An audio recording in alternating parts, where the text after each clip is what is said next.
Baiklah, Assalamualaikum warahmatullahi wabarakatuh. Perkenalkan, nama saya Desi Alivia dengan NIM C0D024041. Pada video kali ini, saya akan membahas tentang konsep dan pencatatan kewajiban jangka pendek.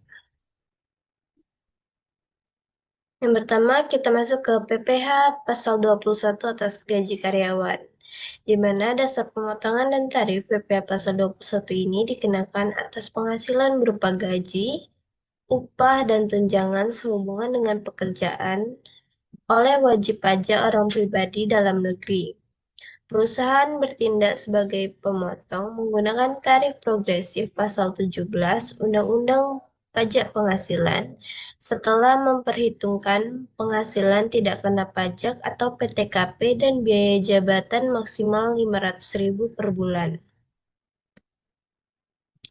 Untuk mekanisme jurnal akuntansi PPh 21-nya, yaitu saat pengakuan gaji, perusahaan mendebit akun beban gaji secara bruto, hutang PPh pasal 21 dikreditkan sebagai kewajiban lancar bersamaan dengan kas atau bank sebesar nilai neto yang diterima karyawan. Sedangkan saat penyetoran pajak, utang pajak wajib disetorkan ke kas negara paling lambat tanggal 10 bulan berikutnya. Secara akuntansi, utang PPh pasal 21 didebit untuk menghapuskan kewajiban pada neraca. Lalu materi selanjutnya yaitu tentang PPh pasal 23 atas bunga pinjaman. Untuk ketentuan pemotongannya, bunga pinjaman yang dibayarkan kepada wajib pajak dalam negeri atau BUT merupakan objek PPh pasal 23 dengan tarif standar sebesar 15% dari jumlah bruto. Apabila pihak penerima bunga tidak memiliki NPWP, maka tarif pemotongan menjadi 100% lebih tinggi atau sebesar 30%. Kewajiban pajak timbul pada saat pembayaran atau saat jatuh tempo.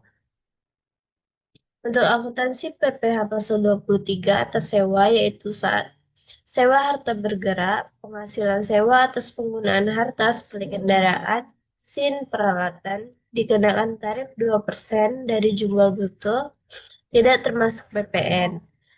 Nah, jurnal melibatkan akun beban sewa dan PPN masukan di sisi debit. Sedangkan distingsi sewa bangunan berbeda dengan harta bergerak, sewa tanah atau bangunan tidak termasuk objek PPh pasal 23, melainkan PPh pasal 4 ayat 2 yang bersifat final dengan tarif sebesar 10%.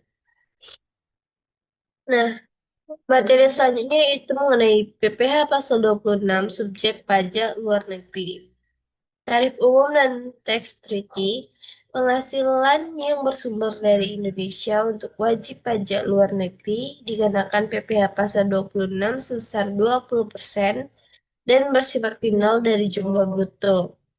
Nah, tarif dapat dikurangi berdasarkan perjanjian penghindaran pajak berganda atau P3B jika pihak asing melampirkan surat keterangan domisili atau Certificate of Domicile yang valid sebagai bukti residensi pajak.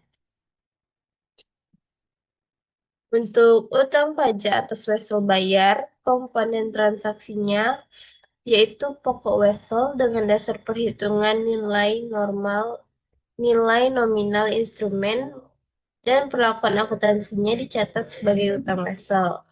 Untuk komponen transaksi beban bunga, dasar perhitungannya yaitu nominal dikali persentase bunga dikali waktu dan diakui sebagai beban operasional. Sedangkan untuk potongan pajak, yaitu dasar perhitungannya 15% untuk PPh pasal 23 atau 20% untuk PPh pasal 26 dan dicatat sebagai utang pajak lancar.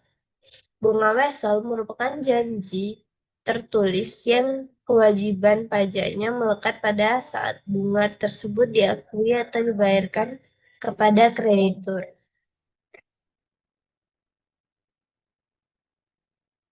Untuk kebijakan pajak atas dividen, Status perpajakannya berdasarkan Undang-Undang HPP, dividen yang dibayarkan kepada wajib pajak orang pribadi dalam negeri dikenakan PPh final 10% jika tidak diinvestasikan kembali di wilayah NKRI.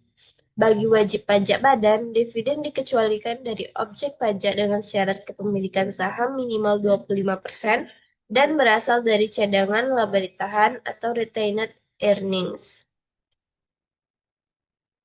Nah, untuk kesimpulannya, kewajiban jangka pendek berupa utang usaha, utang pajak merupakan elemen krusial yang mencerminkan tingkat likuiditas serta kepatuhan hukum perusahaan, di mana entitas bertindak sebagai agen pemotong atau withholding agent yang wajib mengakui utang pada saat terjadinya transaksi secara aktual. Pencatatan yang akurat atas PPh pasal 21, pasal 23, dan pasal 26, serta kewajiban pajak atas instrumen keuangan seperti wesel bayar dan dividen berfungsi memastikan bahwa beban pajak telah dipotong sesuai tarif yang berlaku sebelum disetorkan ke kas negara. Ketelitian dalam membedakan karakteristik setiap objek pajak dan ketetapan waktu penyetoran bukan hanya sekedar aktivitas administratif, melainkan pilar utama dalam menyajikan transparansi laporan keuangan sekaligus memitigasi resiko sanksi denda yang dapat mengganggu stabilitas arus kas perusahaan di masa depan. Baiklah, mungkin sekian saja materi yang dapat saya sampaikan. Jika ada kekurangan informasi, saya ucapkan maaf. Terima kasih. Wassalamualaikum warahmatullahi wabarakatuh.